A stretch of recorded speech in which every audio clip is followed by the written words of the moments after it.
People react differently to us based on what they see first. On the left, a student in dusty clothes after playing on a Murram road is labeled rather unkempt. On the right, that same student, now in a perfectly ironed uniform and polished shoes, is seen as extremely smart. These labels are assigned before a single word is ever spoken. This is the power of grooming. It isn't about the price of the clothing or the latest fashion. It is the daily practice of maintaining cleanliness, neatness, and choosing clothing that fits the context of where you are going. We describe these grooming habits using specific verbs and prepositions. You might put on a clean shirt for a job interview, or, as the sign indicates at this entrance, you must take off your shoes to show respect for a clean, shared space. Because these choices communicate so much, we need a precise vocabulary to describe them accurately.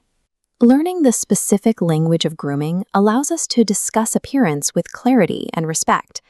Most people rely too heavily on the word very when describing a look. They say a shirt is very dirty or a student is very smart. This creates a repetitive, imprecise description that fails to capture the actual level of neatness or untidiness. To gain precision, we can use an adverb ladder. The top rung contains strong adverbs like extremely, completely, or highly. You use these for absolute states, like shoes that are completely polished or a situation that is highly important. The middle rung provides moderate adverbs, such as quite, rather, and fairly. These are your everyday tools for describing clothes that are fairly neat or a style that is rather oversized. The bottom rung rolls weak adverbs, slightly and a bit.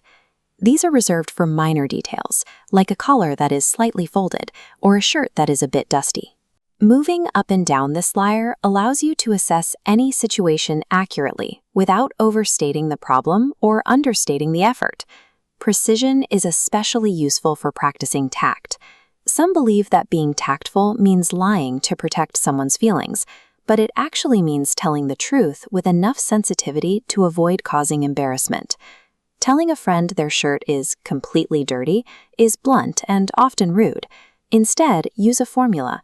Start with a compliment, add a weak adverb to identify the flaw, and end with a suggestion. Saying, "You usually look smart, but your shirt is a bit dusty. Would you like to brush it off?" delivers the same truth with kindness. Notice how the weak adverbs from the bottom of our ladder, like slightly or a bit, act as shock absorbers for the criticism.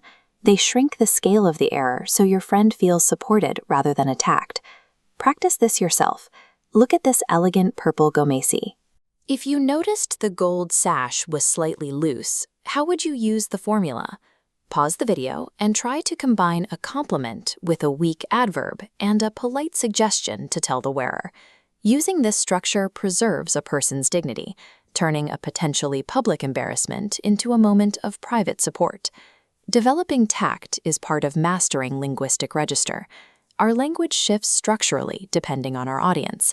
The way we speak to a close friend is very different from the way we address a teacher or an official. Newspaper advice columns illustrate these differences clearly. The problem letter uses a casual register.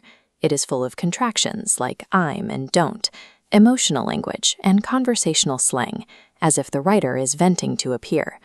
In contrast, the columnist's reply uses a formal or consultative register. The language is structured, the words are spelled out completely, and the tone remains professional and polite throughout. Learning to shift between these registers allows you to communicate effectively in both relaxed social circles and formal professional settings. When we combine these skills, we can handle even the most sensitive hygiene issues with grace. A formal reply to a student concerned about a friend's hygiene might say, "It is highly important to approach this matter sensitively. Your friend's grooming is slightly untidy today, and I suggest you speak to him privately." This response is effective because it uses a strong adverb to signal importance, a weak adverb to soften the criticism, and a formal register to maintain a respectful distance. Applying the intensity of the adverb ladder, the structure of the tactful formula, and the appropriate register prepares you for any social or professional communication. You can now describe any style and offer advice with complete confidence. The precision and respect you weave into your words reflect a sense of grooming that goes far beyond the threads of a school uniform. Truth told with kindness is the most elegant expression of all.